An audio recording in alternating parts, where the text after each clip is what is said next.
Hi, welcome. I'm glad to be here to be hosting for the Mod Squad Challenge, and Kitchen Sink Stamps is the sponsor.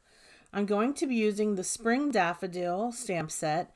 I was going to use this greeting stamp set, but it's not the greeting that I end up using in the end.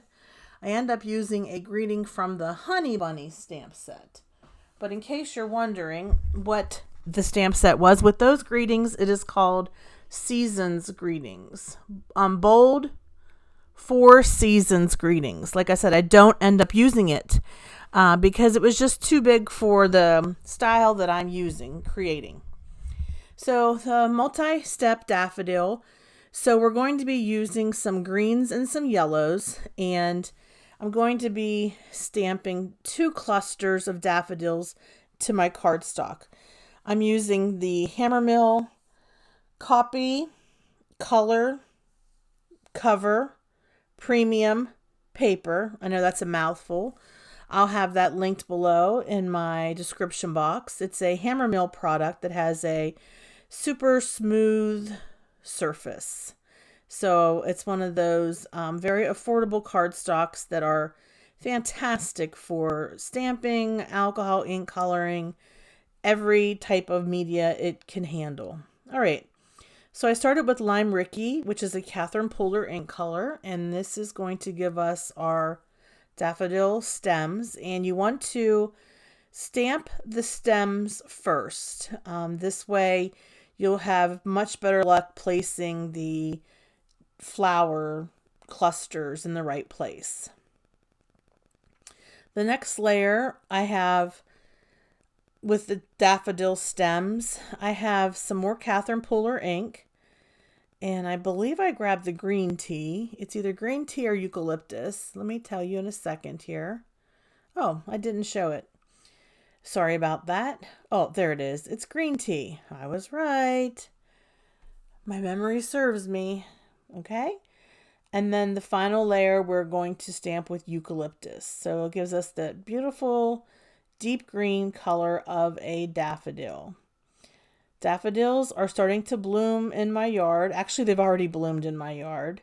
So I thought this would be a perfect flower to use for the Mod Squad Challenge.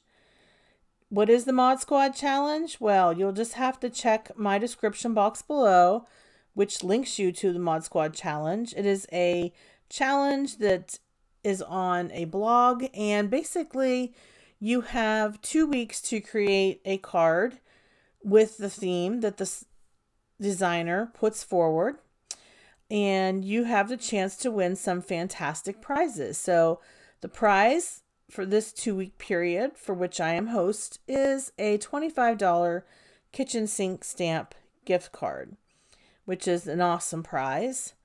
Kitchen Sink Stamps has many different types of stamps to choose from.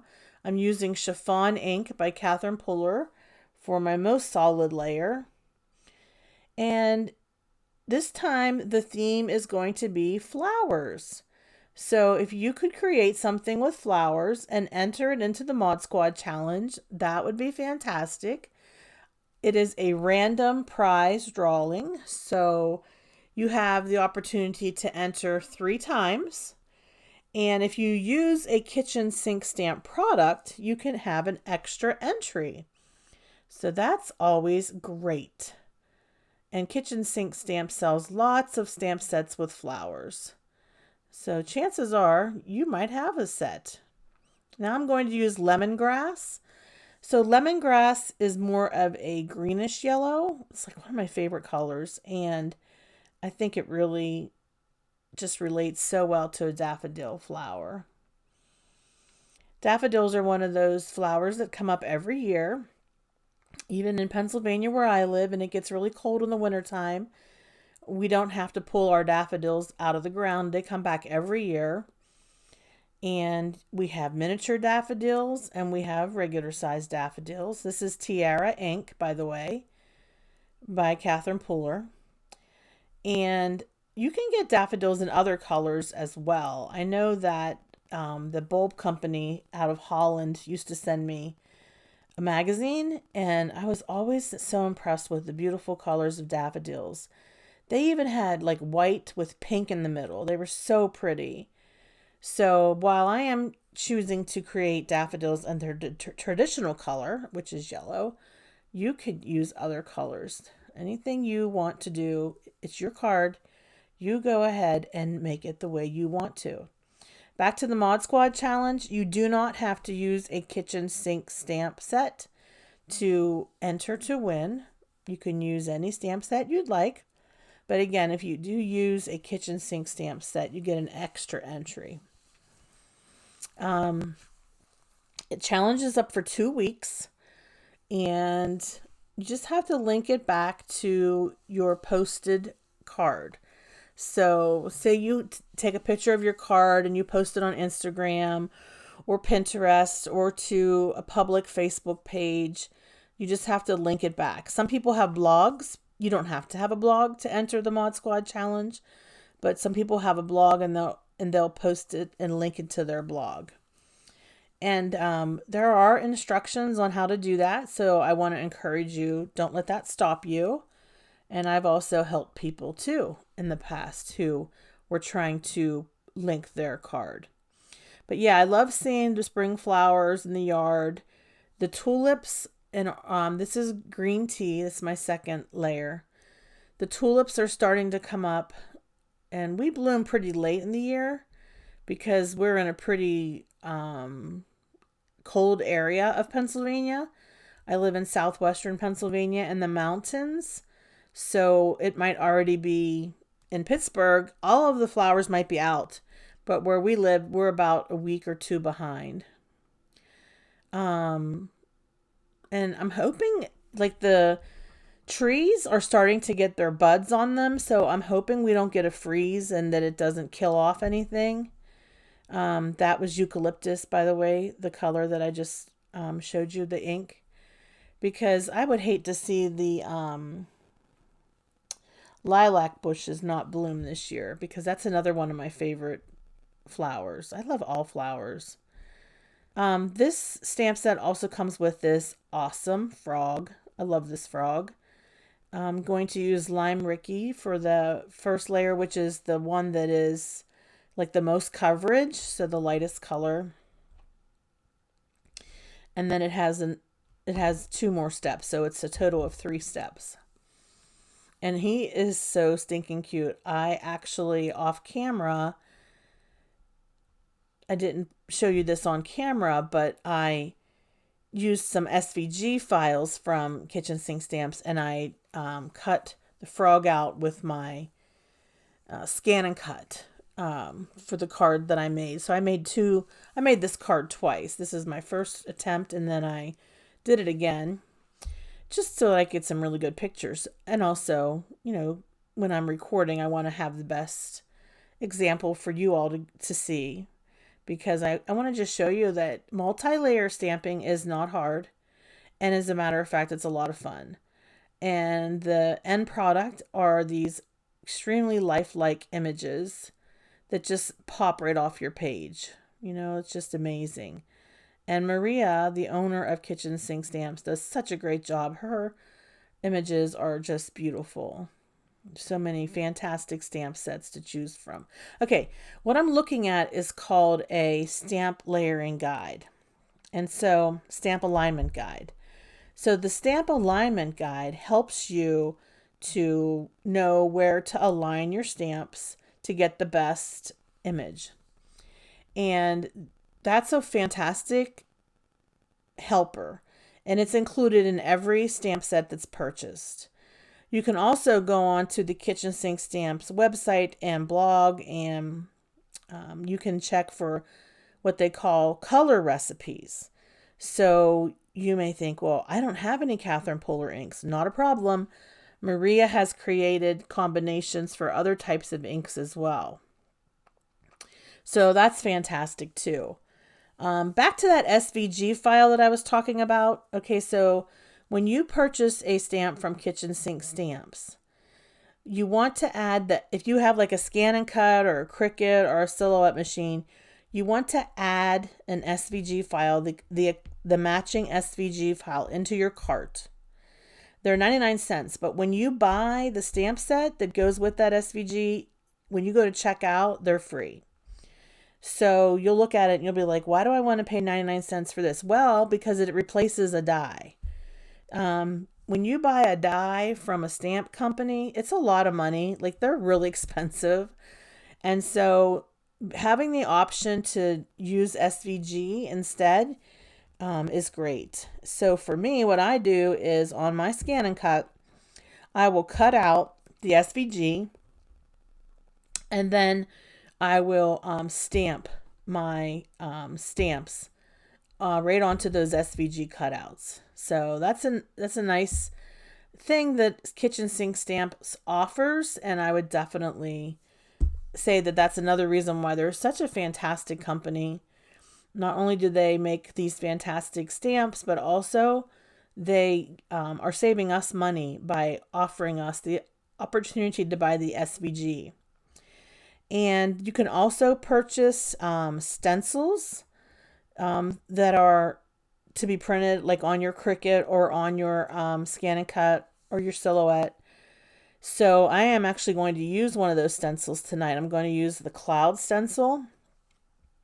And this is a cute little frog that I'm stamping down on the corner. It's just a little tiny one, but it's like a silhouette. It's super cute. I stamped him with eucalyptus. I think he's so cute. Let's see here. Oh yes, they also have backgrounds that you can purchase. There are digital files. So this is a really good option for people who like to print their own backgrounds, and you can either color them in or ink blend them in, or you can foil them. If you have a laser printer, you can print them out. They're black and white. You can print them out and then foil them. So there's just a lot to offer. If you have never checked out their website, I would encourage you to head on over there and check it out and browse around the different categories and check out the blog too, because there's such great inspiration there. So I made a little boo-boo here. This little piece that I'm having in my hand right now actually goes to that big dragonfly. The big dragonfly is a multi-step dragonfly. And I don't know what I was thinking. Like, what is it, a flying worm? I don't know what I was thinking. Of course it's part of the dragonfly. Bleh. So I actually messed up there, but it's okay. I am not stopping now because this card is looking way too pretty. Those dragonflies, I am using Aquatini ink. And then there's another little body to the dragonfly there, and I actually should have used him on the small dragonfly. So if you get this set, just know that the dragonfly bodies go with the dragonflies themselves. It's that multi-layer thing. Sorry about that. And I'm not sure why my card just flashed up on the screen. Sorry about that. This is the Cloud Stencil from Kitchen Sink Stamps, and I am using some Catherine Polar ink. It's a boy, that's the name of the ink. And I'm just using my brush to blend the clouds. One thing when you're blending your clouds, leave a little white space in between. It makes it more realistic. And then you can use your clouds to fill in around the flowers.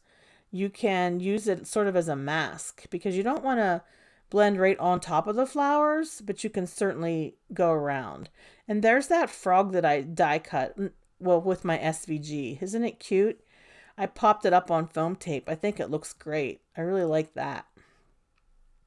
Okay. After I'm done with my stencil, I have what I'm going to make is sentiment. So, oh, and there's one thing that didn't show up on the video. The grass. I stamped in the grass. And the grass is from the Honey Bunny stamp set from Kitchen Sink Stamps. So I just stamped it at the bottom of the card. And I used the first two layers, which that grass from Honey Bunny is so realistic. It's really great. So one of the sentiments from Honey Bunny says, "Hello, Spring." So I'm mounting that on a piece of wood grain cardstock. And then I have this piece of wood grain cardstock that I'm going to be making a sign, sort of like a fence post sign. And then I'm going to put that on my card panel Just going to glue that piece, and this is my first card that I made, and you're looking at my second card. I'm trying to figure out where to put the post and where to put the sign. So sorry about the delay there. I just used some ink to ink up the back of that post. And in case you didn't notice, I put foam tape on the back of the sign where it says Hello Spring, the sentiment. Yeah, I put some foam tape to pop that up a little bit.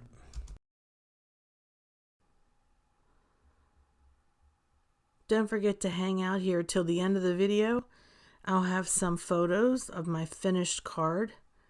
I'm just speeding things up here in the interest of time.